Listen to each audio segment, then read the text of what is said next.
Are we anchovy people here? Hell yeah! I mean, I know you are. Are you guys? No? Yes? Sorry, you got outnumbered.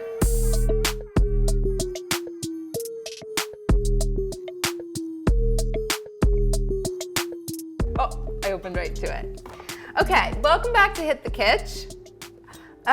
Today I'm going to show you guys how to make a sleeper hit from Cook This Book. It is called Big Shells with Escarole, Anchovies, and Mozz. So this is basically my response to a baked pasta dish. Here's the thing about baked pasta. For me, it is simply not worth the time because with a baked pasta dish, you have to boil your pasta, then you have to make some kind of like a creamy bechamel sauce, and then you have to toss it all together, throw it in the oven, and cook it for like another 45 minutes, which is so annoying because at the end of the day, you're spending like 3 hours to make pasta. And so I thought, like, what are the things about baked pasta that people love? One, it's really creamy and cheesy. I can accomplish that without throwing it in the oven. Two, there's crispy, crunchy Craggies. Also something I can accomplish. So, we're starting with big shells because these I feel like are classic, like stuffed baked pasta dish. So they sort of give your mind the idea that you're eating baked pasta because they have these big caverns. Is that the word? Cavern? Cavernous? They're cavernous. They're cavernous, which means that the mozzarella can like get stuck inside there and it gives the effect of like a stuffed shell. So we're using big shells. Make sure to look for jumbo shells. Like the biggest ones you can get, comically large, is more fun.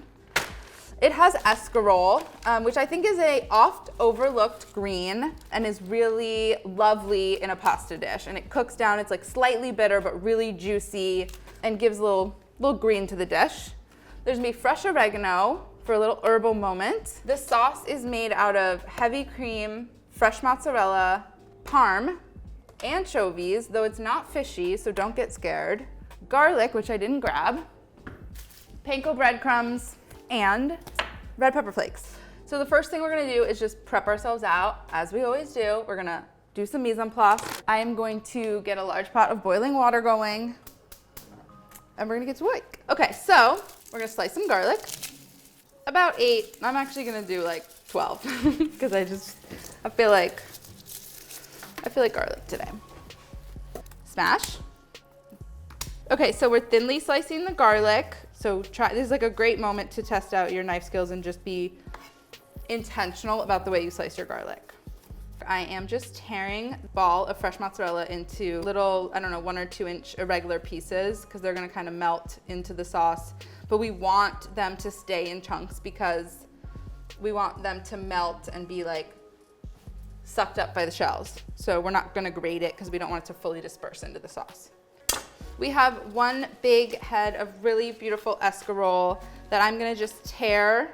So these are just gonna be like, big wilted, green, juicy, fresh moments throughout the pasta. Okay, so we did our mise en place. We're going to make our toasty panko now, which is what is going to give us that like crunchy breadcrumb topping effect on this dish without having to throw it in the oven unnecessarily for 45 minutes. So come over here. All right, so a couple good glugs of olive oil, like 2 tablespoons-ish. And then about 3/4 cup of panko, which again, I'm gonna eyeball. You want enough panko that it absorbs all of the olive oil, but not so much that it's not all coated. It will start to brown on the bottom, and so you wanna kind of keep it moving. So we have really nice, evenly golden brown crumbs. I'm gonna season these with salt, and then I'm gonna set this aside. Okay, so we're bringing everything over. Here's what we're gonna build with. We've got our sliced garlic, we have our torn mozz, we have our heavy cream. I'm cracking open a can of anchovies. We have fresh oregano and parm. Okay, so I'm heating a Dutch oven, and I'm gonna add like 1/4 cup of olive oil. It's a lot of olive oil because we're gonna wilt a lot of greens in it, and so we don't want them to just like steam in a sad way. We want them to get sauced up a little bit.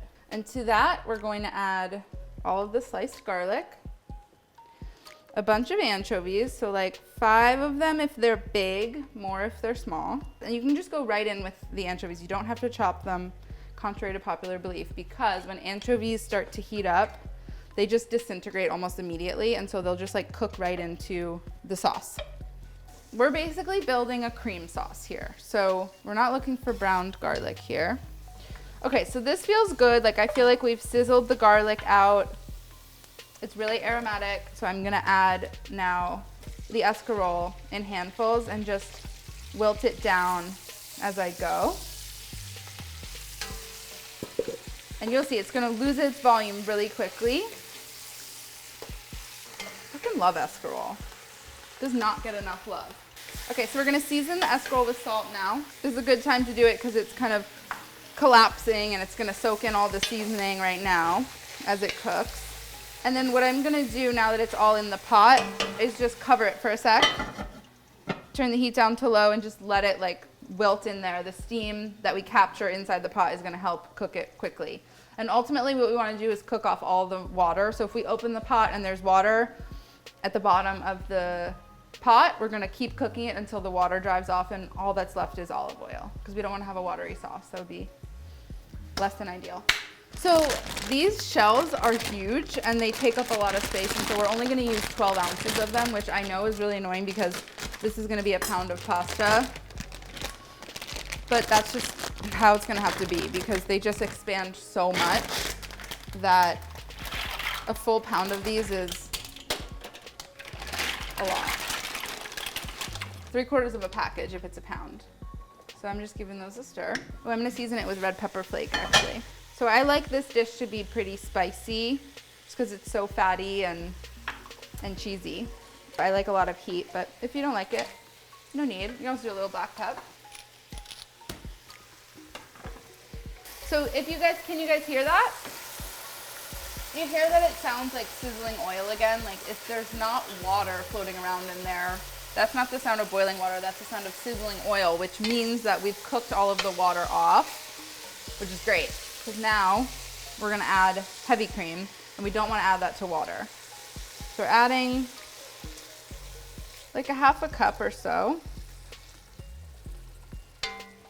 of heavy cream. That stopped obviously the sizzling. Bring it to a boil and we're gonna reduce it for just a couple of minutes. It's not that much heavy cream, but we wanna reduce it enough that it's like clingy. So we've got our reduced cream sauce here. You can see it's bubbling. When you swipe a spoon through it, it kind of like takes a second for it to drag back, which means it's thicker than water, right? Because water would immediately fill. And so now we're turning it down to low and we're just gonna start adding in parm. And little by little, grated parm and just like stirring it to incorporate it. You don't wanna add it all at once because it can get a little clumpy. A few big handfuls. So now we have a yummy, delicious, basically we have spicy creamed greens over here. Last thing here, before the shells go in, I have some fresh oregano. It's really powerful.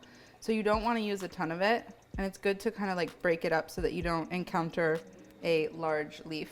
The shells are getting added to the sauce and there's like a little bit of water. You'll see like a little bit of water that's piggybacking. It's getting caught in the shells and that's perfect because as with most pasta dishes, we end up adding a little bit of water anyway.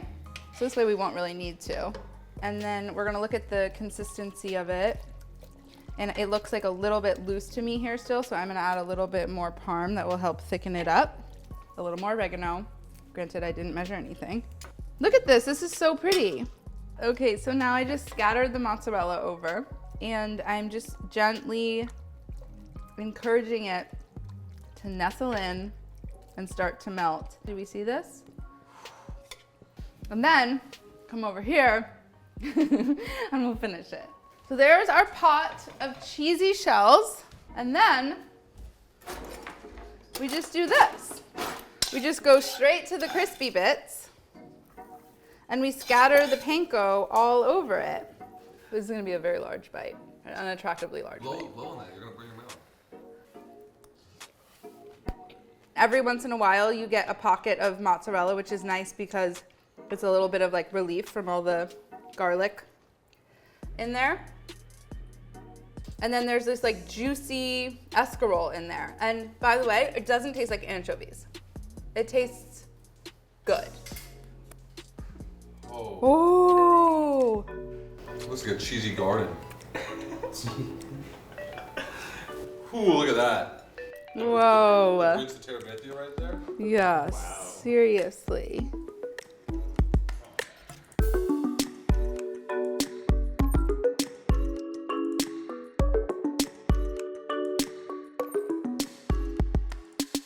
Fuck, marry, kill, shells, penne, or kete. Needless to say, I'd go ahead and kill penne, straight out the gates. I would marry orecchiette. It's like my go-to pasta shape. It's the shape that I want to eat on the regular. And then I would fuck shells because I like to take a visit once in a while with the shells, but like there's really a time and a place. It's like in baked pasta or it's in big shells. It's just not the shape I want to eat every day. Simple as that.